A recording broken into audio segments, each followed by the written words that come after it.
মেরিল প্রথমবারের মতো নিয়ে এলো স্যাফরন সিরাম সোপ বার। প্রতিদিন গোসলে সিরামের উজ্জ্বলতা। মেরিল সিরাম সোপ বার। অনেকভাবে আমি ক্ষতিগ্রস্ত হয়েছি। তার মানে আমি বলবো শত্রু সংখ্যা ভালোই আছে হয়তো। মানে শুরু থেকে শুরু করা একরকম, কিন্তু একটা ব্রেক দিয়ে একটা গ্যাপ দিয়ে শুরু করাটা আমাদের ইন্ডাস্ট্রির জন্য টাফ। ঈদ মোবারক।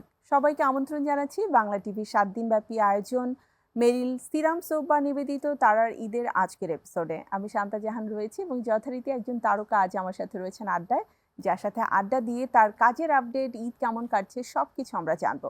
আমার সাথে আজ রয়েছেন আমাদের প্রিয় অভিনেত্রী এবং লাক্স চ্যানেলের সুপারস্টার নাদিয়া মিম। অনেক অনেক শুভেচ্ছা মিম, কেমন আছো? ঈদ মোবারক। ভালো আছি, ঈদ মোবারক। তুমি কেমন আছো? খুবই ভালো আছি। আর ঈদে একটা ব্যাক টু ব্যাক তোমার সাথে আমার আড্ডা দেওয়া হচ্ছে, দেখা হচ্ছে। So I feel so good because যখনই আড্ডাটা হয় তখন মনে হয় আচ্ছা আজকের আড্ডাটা আরো একটু বেশি ফলপ্রসূ। এক্স্যাক্টলি। ইনফ্যাক্ট আর ঈদের সময় যাদের সাথে দেখা হয়, এটা আমার কাছে মনে হয় যে বিষয়টা ঈদের খুশিটা বেড়ে যাচ্ছে। সো আর কারোর সাথে বারবার দেখা হয়ে গেলে তো তখন আরো মজা লাগে যে আরে তাহলে আমাদের বন্ডিংটা আরো পরপর দেখা হলে স্ট্রং হয়ে যায়। তো আসলে তোমার আমার বন্ডিং তো সেই ছোটবেলা থেকেই আছে বিকজ আমরা মিরপুরিয়ান, ঠিক আছে, একই জায়গায় জন্ম, বেড়ে ওঠা সবকিছু। বাট দেখা হয়েছে একটু লেট করে আর কি। কিছু জিনিস দেরি করে হলেও ভালো। হ্যাঁ, সময় মতো হলেই হলো। রাইট। আই থিঙ্ক তখনকার চেয়ে এখন বেটার। মেবি এটাই আমাদের ম্যাচুরিটি আসছে যেহেতু, তাই আমরা সম্পর্ককেও আরো সুন্দর করে হ্যান্ডেল করতে পারি এখন। এটা তো খুবই ইম্পর্টেন্ট। ঈদের কথা একটু জানবো, কারণ ঈদেও কিন্তু একটা ম্যাচুরিটি, রেসপন্সিবিলিটি অ্যান্ড বিশেষ করে যারা পাড়া প্রতিবেশী, আত্মীয় স্বজন, বন্ধু বান্ধব থাকে তাদের সাথে এই যে সম্পর্ককে হ্যান্ডেল করার একটা ব্যাপার থাকে। সো ঈদটা কেমন কাটছে তোমার? কি কি রেসপন্সিবিলিটি এই কোরবানি ঈদে তুমি পালন করলে?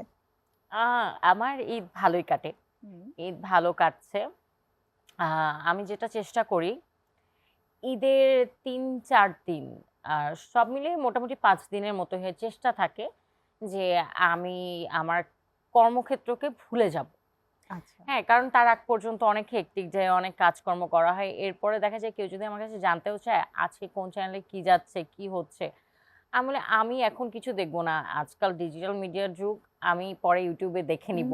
এগুলো সব হ্যাঁ, থাকবে। ঠিক আছে। বা এই যে সবাইকে ঈদ মোবারক, ঈদ মোবারক আলাদা, আলাদা করে পাঠানো, আমার এটাতেও কোনো আগ্রহ নেই। আমার কথা হচ্ছে কে, কে দেখা করতে চাও, কে, কে বাসায় আসতে চাও, কে, কে ঘুরতে যেতে চাও আমাকে বলো। সেটা যদি আমার কলিগও হয়, সেলিব্রেট করার জন্য যা যা করা সেটা দরকার। যদি আমার কলিগও হয় সে ঠিক আছে, আমার ফ্যামিলিও হয় সেটাও ঠিক আছে, আমার ফ্রেন্ডস হলেও সেটা ঠিক আছে। আমার কথা শুধু ফর্মালিটির জন্য একটা ফোন দিলাম বা একটা টেক্সট করলাম, আমার তাতে পোষাবে না। আমার হচ্ছে দেখা করে আড্ডা দিতে হবে, যেটা আমরা করছি, যে কারণে আমার খুব ভালো লাগছে। ভালো লাগছে। আর ঈদটা না সেলিব্রেট করা হচ্ছে আসলে। হ্যাঁ, এক্স্যাক্টলি। আর সাজগোজ করে বাইরে বসে খাওয়া দাওয়া করতে, আড্ডা দিতে কিন্তু অন্যরকম ভালো লাগে, তাই না? আর তাছাড়া এটা ছাড়া হচ্ছে ফ্যামিলির প্রতি রেসপন্সিবিলিটি থাকেই। যে কোনো একটা দিন আমি হচ্ছে ঈদে যে কোনো একদিন আমি রান্না করি, করে আমি বাসায় তো সবাই খাবে সেটা ঠিক আছে, আমার বন্ধু বান্ধবদের আবদার থাকে সেটা, তো সেটাও করি। তো সবকিছু মিলিয়ে আমার তো একই রকম যায়, কিন্তু একদমই মনোটোনাস যায় না। ঈদের দিন প্রথম কোন খাবারটা খেয়েছো? ঈদের দিন প্রথম হচ্ছে আমি তো মিষ্টি খাবারই খাই, আর অন্য সময় একটু অ্যাভয়েড করলেও ঈদে তো মাস্ট। ঈদে তো নো ডায়েট? না, একদম ডায়েট না। এখন আমি বলতে পারি, অনেকে বলবে যে এটা কিরকম কথা, আমরা তার থেকে শিখবো, মোটিভেটেড হবে। সে বলছে না, কোনো ডায়েট না। মাঝে, মাঝে ছেড়ে দিতে হয়। মাঝে, মাঝে তো সবকিছু, আমাদের ছুটি তো লাগেই। চিট মিলের তো অপশন আছেই। আছেই। আর আমার মনে হয় যতটুকু আমি খাবো ততটুকু যদি আমার ইচ্ছা থাকে আমি ওয়ার্কআউট করে বার্নও করে ফেলতে পারবো। তো আর আমি কখনোই ছোটবেলা থেকে একসাথে অনেক বেশি খাইনি। সো একটু করে কোনো কিছু খাওয়াই আমার মনে হয় না ক্ষতিকর। উই অল নো যে তুমি বার্গার খেতে পারো, কিন্তু ফ্যাক্ট হচ্ছে তুমি যদি অনেকগুলো চিজ দিয়ে বার্গার খাও তাহলে ওইটা আনহেলদি, আমি রাইট? তো আমেরিকান বার্গার এত পছন্দ করি বিকজ অফ ওটাতে চিজ না দিয়েও খাওয়া যায় আর মজা লাগে। আমার ফেভারিট এটা। আমার কাছে এরকম স্লিক, মানে একদম তোমার একটু সিম্পল খাবার দাবার খুব ভালো লাগে। এগুলো তো টেস্টি হয়। একটা চলো একদিন আমাদের আড্ডা আমেরিকান বার্গারই হবে। আউটলেট নেই তো, নিয়ে আমাদের বাইরে বসে খেতে হবে। আমি তোমাকে নিয়ে যাবো, নো ওয়ারিজ। ওকে। মিম, ঈদের দিন আন্টির হাতের কোন খাবারটা না খেলে ঈদকে ঈদ মনে হয় না? আমার মনে হয় রোস্ট। মানে আমি জানি এটা কুরবানি ঈদ, কিন্তু আমি যেহেতু চিকেন লাভার, হ্যাঁ, আমি ছোটবেলা থেকেই চিকেনই পছন্দ করি। আমি খুব, মানে একদম কলেজে ওঠার পরে এসে বিফ খাওয়া শিখেছি। এখন এটার অনেক মজা পেয়ে গেছি, সেটা আলাদা বিষয়, কিন্তু যেহেতু খুব বেশি খাওয়া হেলদি না, সো আর আমার হচ্ছে রোস্ট বিয়ে বাড়ির খাবার খুব ভাল লাগে।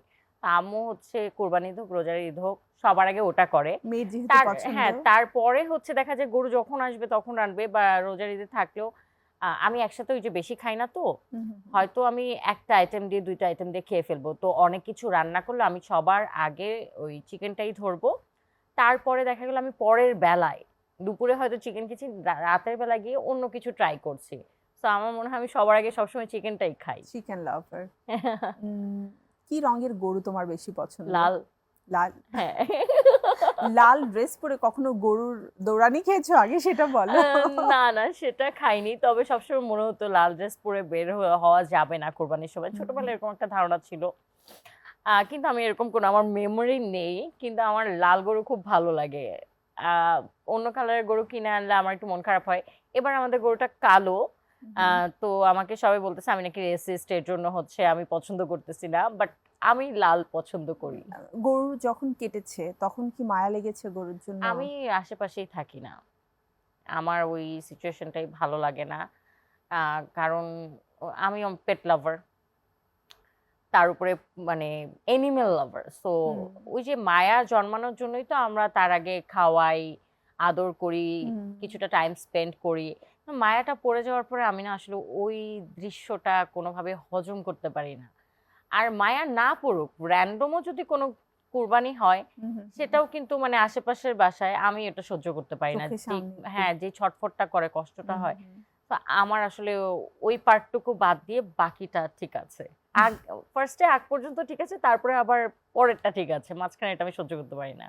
গরুর তো অনেকগুলো রেসিপি হয়। হুম, আমরা হুম, সাধারণত ঝালটা যেটা হুম, ট্র্যাডিশনাল সেটা তো হয়। তারপরে এখন পেশওয়ারি রয়েছে অনেক হুম, ট্রেন্ডি। হুম, হুম, অনেকে হচ্ছে তোমার থাই স্টাইলে রান্না করে, অনেকে হুম। স্টেক করে।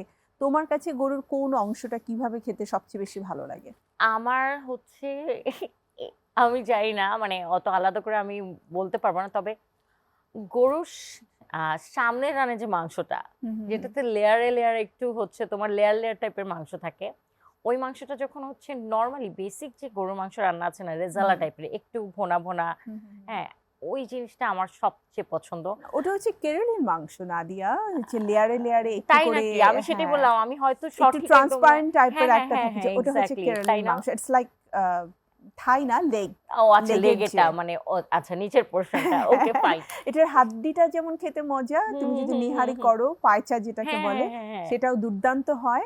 পাশাপাশি এই মাংসটাকে তুমি যেভাবেই রান্না করো না কেন, সেটা মজা ইট হয়, তাই টেস্ট না সো বলো? গুড। রাইট? আমার তো সবচেয়ে লিটারেলি আমার এখন জল মনে পড়ে চলে গেল না? এসেছে। এবং আমি কিন্তু ঈদের দিন ওই মাংসটাকে টোটালি আলাদা করে রেখেছি যে ওটা দিয়ে আমি আলাদা করে পেশওয়ারি রান্না করব। আচ্ছা, হ্যাঁ। আমি আসলে আর বলতে পারছি না। আই থিংক আমাদের একটা ব্রেক নেওয়া দরকার। প্রিয় দর্শক, কোরবানি ঈদ মানেই হচ্ছে আসলে খাওয়া-দাওয়া নিয়ে বিশাল এক মহাযজ্ঞ। আর তার পাশাপাশি আমাদের আড্ডা তো রয়েছে। ছোট্ট বিরতির পরে আবারও ফিরে আসছি আমি বাংলা টিভির পর্দায়। আমাদের আয়োজন মেরিল সিরাম সোপ নিবেদিত তারার ঈদের সাথেই থাকুন। মেরিল প্রথমবারের মতো নিয়ে এলো স্যাফরন সিরাম সোপ বার। প্রতিদিন গোসলে সিরামের উজ্জ্বলতা। মেরিল সিরাম সোপ বার। মেরিল সিরাম সোপ তারার ঈদের আয়োজনে আবারও আমন্ত্রণ। সাথে রয়েছে নাদিয়া মিম। এবারে মিমের সাথে ঈদ শুধু নয়, ঈদের কাজ নিয়েও কথা বলবো। ঈদের কাজ নিয়ে একটু জানতে চাই। হুম। একদম পুরোদস্তুর অভিনেত্রী হিসেবে তো কাজ করছো বহুদিন। কিন্তু এবারের ঈদে তোমার ব্যস্ততা একটু বেশি মনে হচ্ছে। এটা কি মানে কামব্যাক করার পরের ব্যস্ততা নাকি মাইন্ডসেট করে এসেছো যে এখন থেকে আমি ব্যস্ত থাকবো? আম দুটো কিন্তু একই কথা মোটামুটি, হুম, যে হুম। আমার কয়েকটা ঈদে আমি মানে একটা দুটো বছরের ৪ টা ঈদ আমার অনেক বছর পরে আমার তেমন একটা কাজ করা হয়নি। তারপর ওই যে আগে করা কিছু কাজ চলে যায় অন এয়ার, হুম, হুম, সেরকম হয়েছে। এবার ঈদেও যে অনেস্টলি আমার খুব বেশি ড্রামা আসছে এরকম না। হুম। কিন্তু ওই যে মাইন্ডসেট, আমি ব্যস্ত থাকবো। কারণ বসে থাকলে আসলে আমাদের মস্তিষ্ক যে বলে না শয়তান নড়ে চড়ে। সো হ্যাঁ। মানে অলসতা বসে যাবে। সো আমি ভেবেছি কামব্যাক যেহেতু করতেই হবে, সেহেতু আসলে ব্যস্ত থাকতেই হবে। তো সেটা একদম নাটকের কাজেই ব্যস্ত থাকি, বা আমাদের এই ইন্ডাস্ট্রি রিলেটেড যেমন তোমার সাথে আড্ডা দিতে চলে আসলাম। তো সকল ধরনের মনোযোগ আর সময় আমি চাচ্ছি আমার কাজের প্রতিই দেই। আমাকে যদি এখন কেউ প্রশ্ন করে যে আমার জীবনে প্রেম কি নিয়ে চলছে, আমার কাজের সাথে চলছে, এরকম আর কি এটা কি নাদিয়া অবস্থাটা। মিম আমাকে খুব কি বলবো, এটাকে বুদ্ধিমত্তার সাথে এড়িয়ে যাওয়ার জন্য আগেই উত্তরটা দিয়ে দিল? কোনো সমস্যা নেই, এই ধরনের প্রশ্নে আমি আসবো, না, কিন্তু মাঝে মাঝে মনে হয় না যে আমাকে প্রশ্নটা করা হয়েছিল, যে উত্তরটা দিলাম উত্তরটা সুন্দর হ্যাঁ, হয়নি, তাই এটা ভেবে রেখেছি, এরপরে বলে আমি সুন্দর করে এভাবে বলবো। বাসায় মানে এই প্রশ্নগুলো নিয়ে ওয়ার্কআউট করা হয়েছে যে ওকে এরপরে উত্তরটা কি হবে। নাদিয়া মিম, মাঝখানে একটা বেশ লম্বা সময়ের বিরতি আমি বলবো, কারণ আমাদের ইন্ডাস্ট্রিতে আসলে খালি জায়গা কখনো কেউ একসেপ্ট করে না বা পছন্দ করে না, কেউ না কেউ ওই জায়গাটাতে চলেই আসে। তো যখন তুমি এই ব্রেকটা নিলে, তখন কি একবারের জন্য মনে হয়নি যে এরপরে আমি আর কাম ব্যাক করতে পারবো কিনা, বা আমাকে ঠিক একইভাবে একসেপ্ট করে নেবে কিনা? হুম, এই যে শূন্যস্থান পূরণ হয়ে যায়, এটা হুম। শুধু আমাদের ইন্ডাস্ট্রি না, এটা পৃথিবীরই নিয়ম, হুম। তাই না?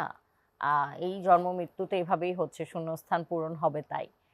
এখন এই বিষয়টা একদমই সত্যি যে ব্রেকের পরে, মানে শুরু থেকে শুরু করা একরকম, কিন্তু একটা ব্রেক দিয়ে, একটা গ্যাপ দিয়ে শুরু করাটা আমাদের ইন্ডাস্ট্রির জন্য টাফ। কারণ এর মাঝখানে নতুন প্রজন্ম চলে আসে, নতুন চাহিদা তৈরি হয়, এবং গ্যাপ নেওয়া মানেই তুমি পুরানো পড়ে হয়ে গেলে, পিছিয়েও পড়ে গেলে। So it's tough. এই চিন্তা আমার মাথায় এসেছিল, কিন্তু আমি আসলে কি করব সেটা অনেক বেশি চিন্তা করে করিনি। আর আমি যেহেতু আমার কাজকে ভালোবাসি, আর আমার আসলে কলিগরাও, আমার বড় ভাই ব্রাদাররা বা যাদের সাথে আমি রেগুলার কাজ করি, তারাই আমাকে বলেছে, তুই আয়, তোকে দরকার আছে, তুই কেন ছাড়বি, এখন কি তোর এসব ছেড়ে দেওয়ার বয়স হয়ে গেছে নাকি, যে আর নায়িকা হওয়ার বয়স নেই, ছেড়ে দিয়ে ব্যবসা বাণিজ্য করি বা অন্য কিছু করি। হ্যাঁ, এটাই তুমি হ্যাঁ, মাঝখানে কর্পোরেটে কাজ করার প্ল্যানও হ্যাঁ, করেছিলে, আমি করেছিলাম, বিজনেস কিন্তু করবে কেউ প্ল্যান অ্যাপ্রিসিয়েট করেছিলে। করেনি, কেউ না, সবাই বলেছে ইউ শুড কাম ব্যাক।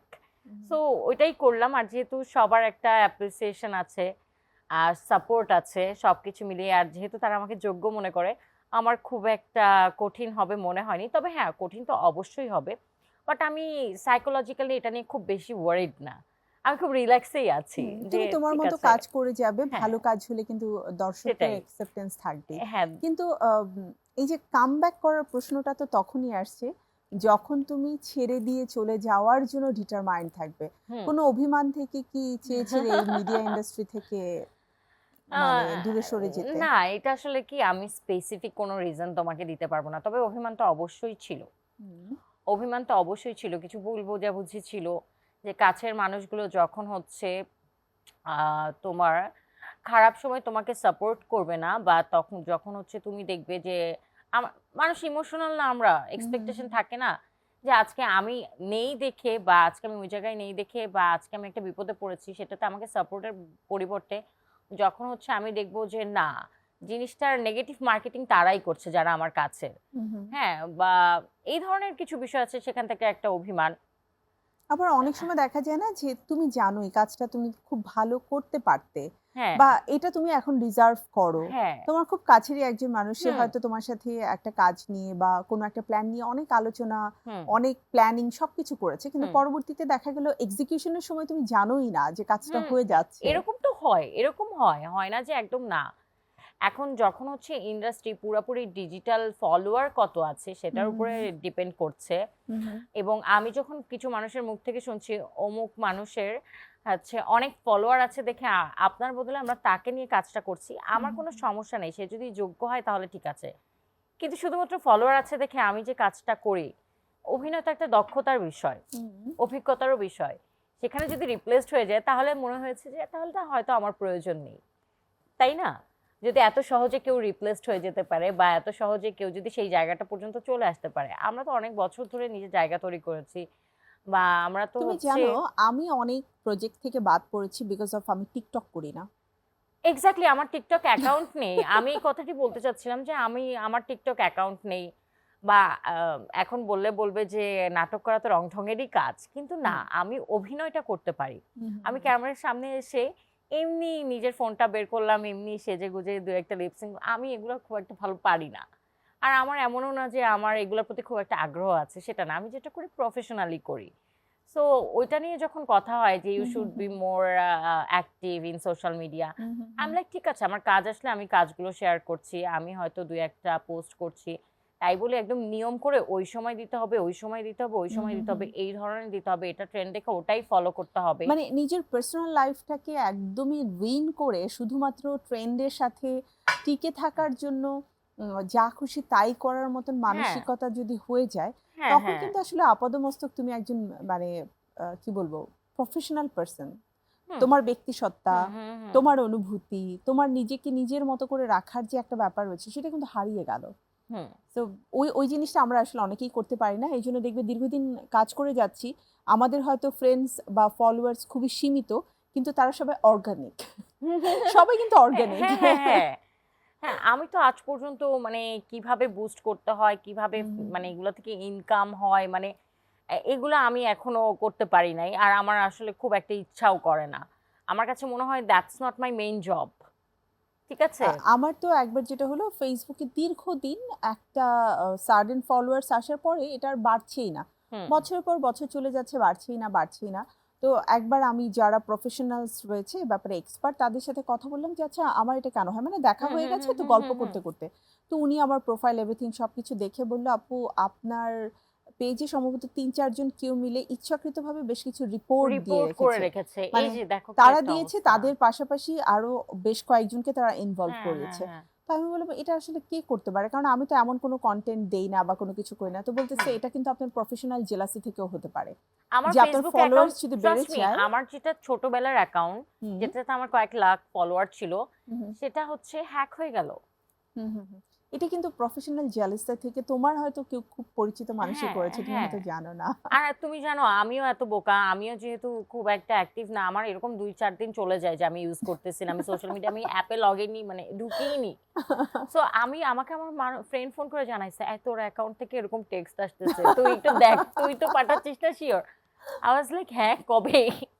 এটা আসলে হয়। আর এই যে কাজ করার থ্রুতে যেটা হয়, তুমি যখন খুব ব্যাক টু ব্যাক বিজি থাকবে, হুম আসলে ফোন হাতে নিয়ে সময় নেই যে কে কি পোস্ট করলো সেটা দেখার, বা হুম নিজে হুম পোস্ট হুম করে হুম আপডেটেড হুম। থাকি। মিম আড্ডা হচ্ছে এই বিষয়গুলো নিয়ে, আবারও ফিরছি ছোট্ট বিরতির পরে। প্রিয় দর্শক, আবারও একটি বিরতির সময় হয়ে গেছে। বিরতির পরে ফিরে আসবো আমাদের ঈদ স্পেশাল আয়োজন মেরিল সিরাম সোপ বা নিবেদিত তারার ঈদের। সাথেই থাকুন বাংলা টিভি, দেখা হচ্ছে এখনই। মেরিল প্রথমবারের মতো নিয়ে এলো স্যাফরন সিরাম সোপ বার। প্রতিদিন গোসলে সিরামের উজ্জ্বলতা। Meril serum soap bar. After break আবারও আমন্ত্রণ ৭ দিন ব্যাপী আমাদের বিশেষ আয়োজন মেরিল সিরাম সোপ বা নিবেদিত তারার ঈদে। সাথে রয়েছে লাক্স চ্যানেল আই সুপারস্টার অভিনেত্রী নাদিয়া মিম। আবারও ফিরে যাচ্ছে আড্ডায়। মিম, একেবারে তো শেষ ভাগে রয়েছি। ঝটপট কিছু প্রশ্ন করব, চটপট তোমাকে উত্তর দিতে হবে, যেটাকে আমরা র্যাপিড ফায়ার বলতে পারি। ওকে, আইল উম, ট্রাই। ঈদের দিনে ঘুম নাকি সেলফি? সরি, ঈদের দিনে ঘুম নাকি সেলফি? সেলফি। সিরিয়াসলি?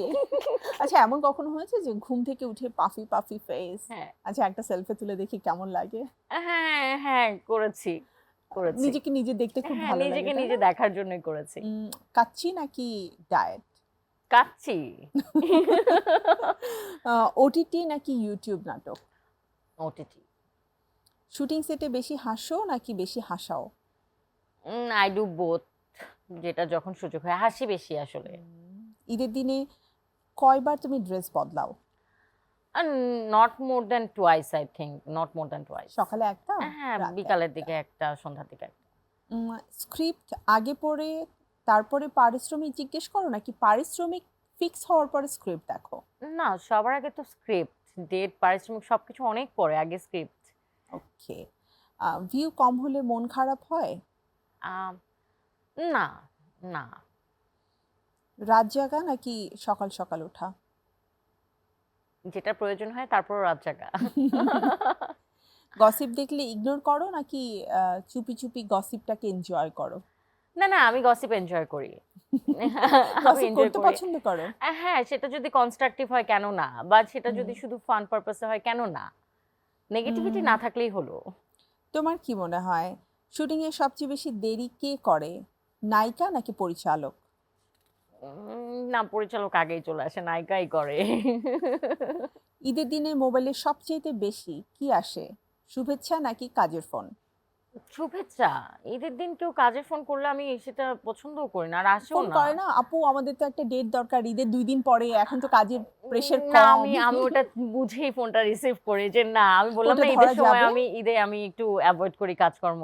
একদিনের জন্য যদি অভিনেত্রী না হয়ে হুম, অন্য কোনো পেশায় তোমাকে দেখতে চাও, হুম। তাহলে সেটা কোন পেশা হবে? আমি ফাইটার প্লেনের পাইলট হতে চাই, মানে আকাশে উড়ে একটা দিগবাজি দিব প্লেন নিয়ে। ভাগ্যিস ওটা ল্যান্ডিংটা ঠিকঠাক মতো যেন হয়। আমরা মানে চাই না কোনো ডিজাস্টার হোক ওই অল্প সময়ের জন্য। না, আমি তো একদিনের জন্য প্রফেশনালি হব, তাই না? Yes. যদি ইন কেস, তোমার শখটা পূরণ হোক, সেটা অভিনয়ের মাধ্যমেও যদি হয় পূরণ হোক। তাও আমি খুশি। বিকজ আমরা লাইক জাহ্নবী কাপুরের একটা মুভি ছিল তাই না, ওটা হুম। দেখে কিন্তু খুব ভালো হ্যাঁ, লেগেছে। ওইটা হচ্ছে একটা ট্রু স্টোরির উপরে, যে হ্যাঁ। ফার্স্ট লেডি পাইলট হ্যাঁ, ইন্ডিয়ার। খুবই সো কিন্তু আমার খুব ভালো দুর্দান্ত লেগেছে। ছিল। ইনফ্যাক্ট আমার এটা ছোটবেলার ইচ্ছাও ছিল, আচ্ছা, জিডি তার পাইলট হওয়ার। হ্যাঁ, পাইলট হওয়ার। ক্যামেরার সামনে কান্না সহজ নাকি হাসি? হাসা সহজ। রোমান্টিক নাটক নাকি থ্রিলার? থ্রিলার। পারফেক্ট ঈদ মানে খাবার, ঘুম নাকি পরিবার? পরিবার। ফোনে সবচেয়ে বেশি জায়গা নেয় সেলফি নাকি রিলস? আম, আমার দুইটার একটাও না, আমার হচ্ছে ছবি বেশি, মানে শুধু নিজের সেলফি না, ছবি, ছবি। মোমেন্টস। ডিরেক্টরের আরেকটা টেক শুনলে কি মনে হয়? That can be both, mostly technical কারেকশনই মনে হয় যে আরেকটা টেক। ঈদের শপিং অনলাইন নাকি মার্কেট ঘুরে? মার্কেট ঘুরে। শুটিং সেটে সবচেয়ে বেশি কি খাও, চা নাকি কফি? কফি। ব্ল্যাক কফি না? Black coffee. দর্শকদের ভালোবাসা এক শব্দে? তাদের ফিডব্যাক। চলো আরেকটা সেগমেন্ট, সেটার নাম হচ্ছে ট্রু অ্যান্ড ফলস। যদি সত্য হয় ট্রু বলবে, ফলস হলে মানে ভুল হলে ফলস বলবে। ইন্টারেস্টিং। ইয়েস। ঈদের শপিং লাস্ট মুহূর্তে করো? ট্রু। ঈদের দিনে ডায়েট পুরো ভুলে যাও? ট্রু। শুটিং সেটে বেশি কথা বলো? না, ফলস। আড্ডাতে বেশি কথা বলো? হ্যাঁ, অনেক না, সব আড্ডাতে নয়। না, কারণ সব আড্ডাতে এর না। আগে আমাদের একটা আড্ডায় দেখা হয়েছিল, সেদিন কিন্তু তুমি শুধু শুনছিলে। সেটাই, যখন হচ্ছে শোনার মতো থাকে, I am a good listener as well, so I think it depends যে It আড্ডাটা depends, কোথায় হ্যাঁ, হচ্ছে। হ্যাঁ। ওটিটি কন্টেন্টে কাজ করতে তুমি বেশি স্বাচ্ছন্দ্য বোধ করো? ট্রু। নিজের পুরনো নাটক দেখে নিজেই সমালোচনা করো? হ্যাঁ। ঈদের দিনে সাজুগুজু করে সবচেয়ে বেশি ছবি তোলো? না। গসিপ শুনে আগে হাসো পরে রিয়্যাক্ট করো, মানে বুঝতে সময় লাগে? আমার অনেক বেশি সময় লাগে, মানে ব্যাপারটা কি হচ্ছে তাহলে সেটা কি এক কথা বুঝতে। বলবো টিউবলাইট? না, নট রিয়েলি, কিন্তু গসিপের সময় হয় কি একটু ইশারা ইঙ্গিতে, হয়তো আমি ইশারা ইঙ্গিতের থেকে স্ট্রেট কথা বেশি ভালো বুঝি। বলতেও বোধহয় পছন্দ করো? এক্স্যাক্টলি, ওই কারণেই। শুটিং এর আগে কি একটু নার্ভাস থাকো? না, নট এনিমোর। ফোন ছাড়া একদিন থাকতে পারবে?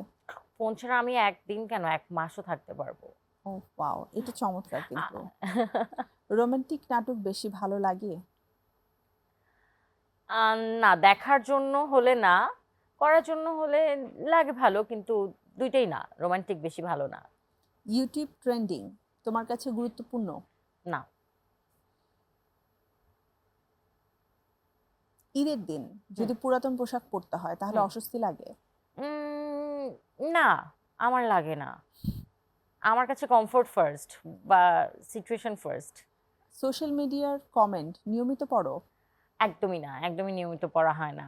খুব মানে সময় করে নিয়ে বসে কোনো একদিন হয়তো পড়ি, বা চোখের সামনে পড়ে গেলে, বা খুব মানে আমি যেটার আসলে আমার কাজের যদি কোনো একটা পোস্ট হয়, তাহলে আমি তখন সেগুলো পড়ি যে কি ফিডব্যাকটা আসছে দর্শকদের, সেটাই। ঈদের সময়টাতে পরিবার আর বন্ধু বান্ধব সবকিছুই খুব সুন্দরভাবে ব্যালেন্স করো? হ্যাঁ, রাইট, করি। সারাদিন হচ্ছে পরিবার, তারপরে সন্ধ্যার দিকে হচ্ছে হ্যাঁ, বন্ধু বান্ধব। বন্ধু বান্ধব। তুমি আই থিংক অনেক বেশি হচ্ছে বন্ধুদের সাথে টাইম স্পেন্ড করাটাকে অনেক বেশি এনজয় করো, মানে লাইক ওই মোমেন্টটাকে তুমি কখনো মিস করতে চাও না, ব্যাপারটা কেমন? ব্যাপারটা মোটামুটি এরকমই, কিন্তু যেহেতু আমার হচ্ছে সুযোগটা বেশি হয় না, সেই কারণেই আরো বেশি এরকম যখন সুযোগ থাকে। আর আমি ওইটাই তো বললাম, তুমি তো দেখেছোই যে খুব আমার কাছের বন্ধুগুলো হলে আমি খুব আড্ডা দিই, যেমন তোমার সাথে আমার কিন্তু খুব আড্ডা জমে। আর আমি একটু ক্লোজ সার্কেল পছন্দ করি। মানে 10-15 জনের থেকে ফিল্টার ছাড়া কথা বলতে হ্যাঁ পারো। সেটাই 10-15 জন মানুষের থেকে আমার কাছে যখন খুব একই সার্কেলে বা খুব ঘনিষ্ঠ দুইজন না আসলে 3-5 জন মানুষ একসাথে হয়, খুব মুখোমুখি বসে কথা বলা যাবে, একজনের কথা কেড়ে নিয়ে আরেকজন বলতে পারবে, আমার ওই আড্ডাটা সবচেয়ে বেশি ভালো লাগে। ওইটা আমি কখনো মিস না করার চেষ্টা করি। তোমার ছোট বোন তো তোমার ক্রাইম পার্টনার। হ্যাঁ এই ঈদে কি ক্রাইম করার প্ল্যান করেছো? মানে ঈদের দিন থেকে অ্যাকচুয়ালি কি শুরু করেছো সেটা বলো। না না আমরা আসলে ওরকম কোনো ক্রাইমই করি না, শুধু একজন আরেকজনের যখন ফ্যামিলি ইভেন্ট থাকে তখন হচ্ছে একজন আরেকজনকে যদি অন্য কোথাও যাওয়ার কোনো প্ল্যান থাকে কিভাবে ওইটা প্রসেস করে দিব যে এরকম একটা কিছু বা সাথে একসাথে বের হলাম যে আমরা দুইজন যাচ্ছি। সো ঈদেও আমরা এটাই করি যে বেশি লেট হয়ে গেছে আমি আম্মুকে ফোন দিয়ে বলি কি ও তো আমার সাথে, ঠিক আছে হ্যাঁ বল কি না কত দেরি হয়ে গেছে বা বাসায় গেস্ট আসছে, আমি বলছি, তো আমার সাথে দেরি হয়ে গেলে সমস্যা কোথায়, আমি তো বড়, আমি তো গার্জিয়ান, তাই না? বড় বোন মানে আমি তো গার্ডিয়ান। হ্যাঁ আচ্ছা তোমরা তো 3 বোন, হ্যাঁ 3 বোন একসাথে ম্যাচ করে একই ড্রেস পরা হয়েছে? আমাদের অনেকবার পড়া হয়, আমরা এই ঈদেও 3 বোন একই রকম ড্রেস পরেছি। ওয়াও, হ্যাঁ এটা কিন্তু খুবই ভালো লাগে। হ্যাঁ স্পেশালি হয়তো ঈদের যেটা একদম মেইন ড্রেসটা ওইটা একরকম আমরা হয়তো পরি না, কারণ আমাদের সাইজ মোটামুটি কাছাকাছি, তো আমরা চিন্তা করি যে একই জামা কিনে কি হবে, কিন্তু যেটা হচ্ছে আমরা সেকেন্ড থার্ড ড্রেস এরকম কোনো একটা ড্রেস আমরা সবাই একরকম কিনি। তারপরে যখন ওই যে বাসায় একটা দাওয়াত হয়, মানে আমাদের রিলেটিভ সবাই আসে, কাজিনরা, মামারা, খালারা, তখন হচ্ছে আমরা একই জামা পরে ঘুরি, সবার লোকেট করতেও সুবিধা হয় যে ও আচ্ছা ওরা 3 জন। মিডিয়াতে তোমার বন্ধু বেশি নাকি শত্রু? আম, শত্রু তো আমি আসলে জানি না, তবে আমার বন্ধু অনেক বেশি না। শত্রুর সীমিত। বিষয়টা শত্রু হচ্ছে কিরকম হয় যে শত্রু কিন্তু তুমি বুঝে ফেললে সে আর শত্রু তেমন একটা থাকে না। হ্যাঁ ম্যাক্সিমাম হচ্ছে সাইলেন্ট হয় এগুলো, সো ওইটা আমি বলতে পারবো না। তবে যেহেতু অনেকভাবে আমি ক্ষতিগ্রস্ত হয়েছি, তার মানে আমি বলবো শত্রু সংখ্যা ভালোই আছে হয়তো। মানে গুপ্ত কিছু শত্রুতা সাইলেন্ট অবশ্যই আছে। একদম সাইলেন্ট এনিমি, ঠিক আছে, ওইটাই বেশি ক্ষতিকর, ওটাই বেশি ক্ষতিকর, ইউ নো ইট। এবং ওই প্রফেশনাল জেলাসিটা থেকে যদি ওই শত্রুতাগুলো তৈরি হয় হ্যাঁ তাহলে আই থিংক হ্যাঁ আমরা সবচেয়ে বেশি মানে ক্ষতির সম্মুখীন হই। হ্যাঁ আমার মনে হয় কি আমি আমার একা গ্রো কিভাবে করব, আমি তো আমার আশেপাশের সবাইকে নিয়েই গ্রো করব। Right. আর কারো যদি সফলতা আসতে থাকে বা কারো যদি কিছু ভালো হয়, সেটাতে আমার কি, আমার সমস্যাটা কি আসলে? Right. হয় আমি খুশি হব, না হলে আমি মানে মাথা কেন ঘামাবো? আমার এত নিজেকে নিজে সময় improve করার এত চেষ্টা করা সময় উচিত। যে আরেকজনেরটা দেখে আমার খারাপও লাগবে, আমি আবার কিছু একটা করার চেষ্টাও করব, ফিল হতে পারে মাঝে মাঝে আমাদের জেলাস না, লাগে। আমার যেটা হয়, ধরো আমি কাউকে দেখছি খুব ভালো করছে, আমি তার কাজগুলো খুব দেখি এবং আমার মনে হয় যে হ্যাঁ আমার কোথায় ইমপ্রুভ করা আমি উচিত। নিজে মোটিভেটেড হই জানো ওটা দেখে। আমার কাছে জেলাসিটা তখন কিরকম থাকে যে আরে আমরা তো মানে ও এত কিছু করছে, এত সুন্দর করে করছে, ওয়াই নট মি, আমি তো একটু কিছু শিখি ওর কাছ থেকে। আমার কি ইমপ্রুভমেন্ট হলে হ্যাঁ, আমিও হ্যাঁ, একটু হ্যাঁ, ভালো করতে exactly, পারবো, এটাই exactly. থাকে। মিম, তোমার সাথে আসলে এত কিছু নিয়ে কথা বলবার সুযোগ আছে, কিন্তু আমার সময় যেহেতু সীমিত, আজকের মতো বিদায় নিতে হবে। অসংখ্য ধন্যবাদ জানাচ্ছি বাংলা টিভির পক্ষ থেকে তোমাকে আমাদের ঈদের এই আয়োজনে আসবার জন্য, এবং ঈদ মোবারক। ঈদ মোবারক। প্রিয় দর্শক, আমাদের আজকের আয়োজনের সময় একেবারেই শেষ। বিদায় নিচ্ছি বাংলা টিভির পর্দায় আমাদের ঈদের 7 দিনের আয়োজন মেরিল সিরাম সুব্বা নিবেদিত তারার ঈদ থেকে। আপনারা সবাই ভালো থাকুন, সুস্থ থাকুন, আর ঈদ কাটুক আনন্দে সবাইকে ঘিরে, এটাই হচ্ছে প্রত্যাশা। আমি শান্তা জাহান বিদায় নিচ্ছি। ঈদ মোবারক।